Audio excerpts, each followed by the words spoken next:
Hello, my name is Dan McCabe, And I'm Charlie Watts. and we are the Global Engagement Associate Heads in the Faculty of Creative and Cultural Industries here at the University of Portsmouth. Thank you for joining us today for our series of live talks, which have been hosted to celebrate our One World Festival. And today's talk is being delivered by Dr. MHoffman and Dr. Simon Hobbs, and we really hope you enjoy it. Thank you.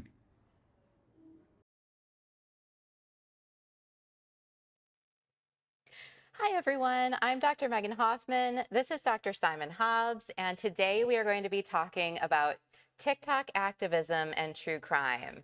True crime is an area that we've published on quite a bit. We just had a book come out actually, published by Palgrave Macmillan called Hashtag True Crime, Digital Culture, Ethics, and True Crime Audiences.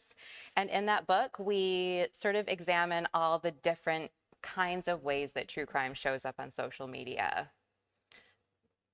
Now, true crime, you might think of as a pretty contemporary genre. You might think of, the latest Netflix series, as we see up here, or podcasts, but actually true crime is really, really old. It's hundreds of years old.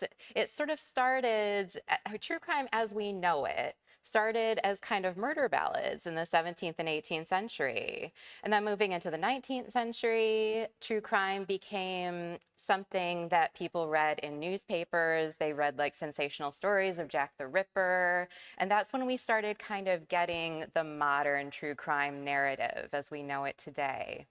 And then in the 20th century, we have things like Truman Capote's in Cold Blood, where we get this very fleshed out narrative following one specific crime and the people who committed it. And I think people have always been fascinated by crime and its legal and social ramifications, don't you, Simon? I absolutely do, Megan. Yeah, thanks for that. Essentially, true crime is a very transmedial genre.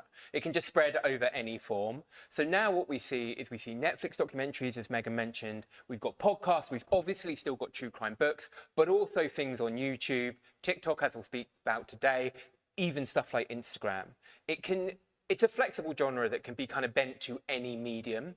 However, regardless of that flexibility in terms of how it's presented to its consumer and how it's consumed, most importantly, those ethical concerns, its representation has remained pretty stable. And the genre has been accused of being exploitative. It's been accused of being misogynistic. It's been accused of denying women's voice.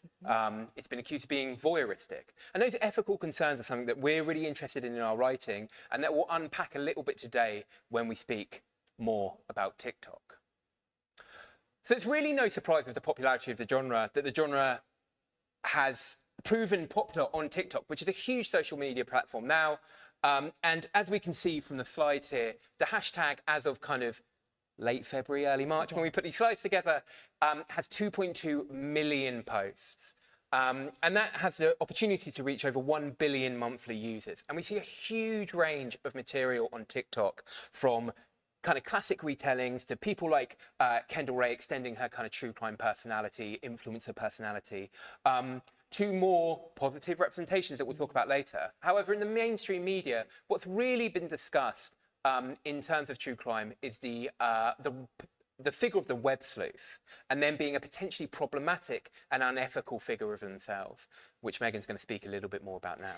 Yeah, so a really famous case of this, of web sleuths kind of overstepping, is that of Gabby Petito in the US.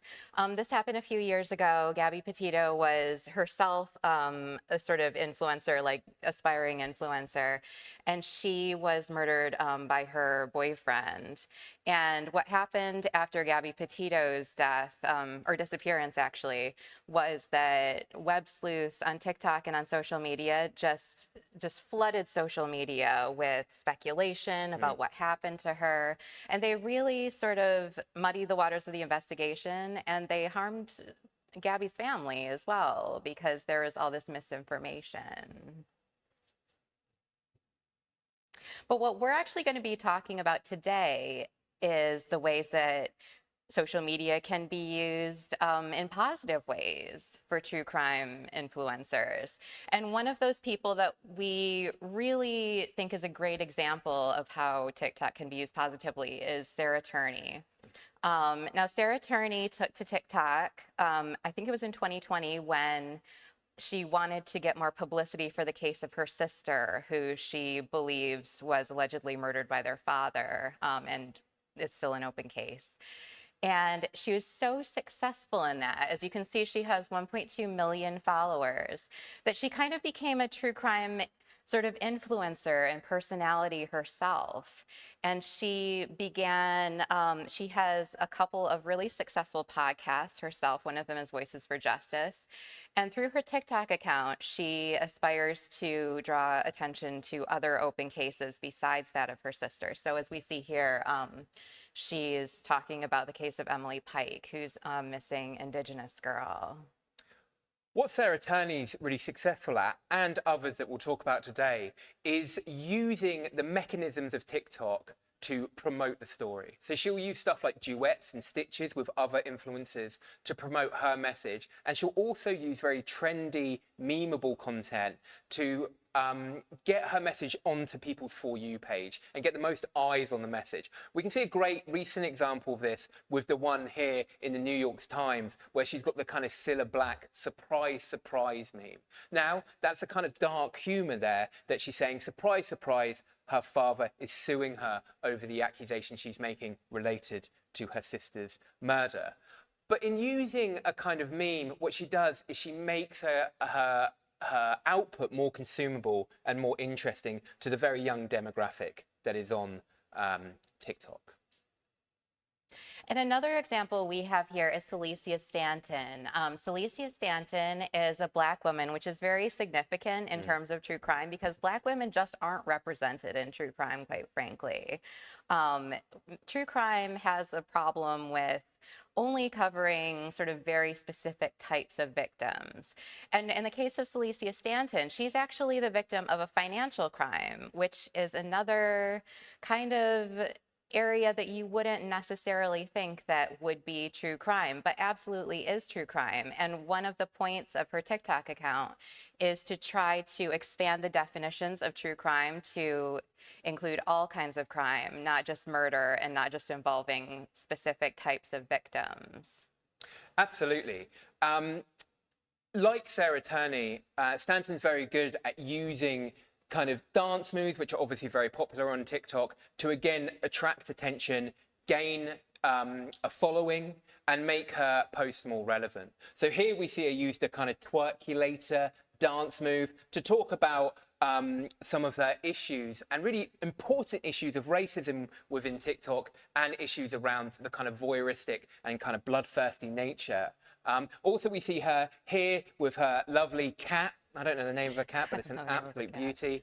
And we see, again, cats very popular on social media. And again, she kind of exploits an imperfect platform in order to get more eyes and more coverage on the cases and the issues she's interested in. And another example of one of the influencers we've looked at is Kara Robinson Chamberlain. Now, Kara Robinson Chamberlain was actually kidnapped by a serial killer and managed to escape. And her story has been covered quite a bit in sort of mainstream popular true crime media. But on her TikTok, she talks about the importance of consent from the people who are actually involved in these stories, in the telling of those stories.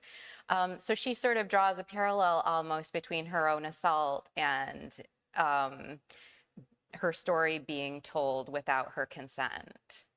It's such an important message. And what Chamberlain's kind of presence on the platform proves is that this is a platform which gives a platform. That's too many platforms.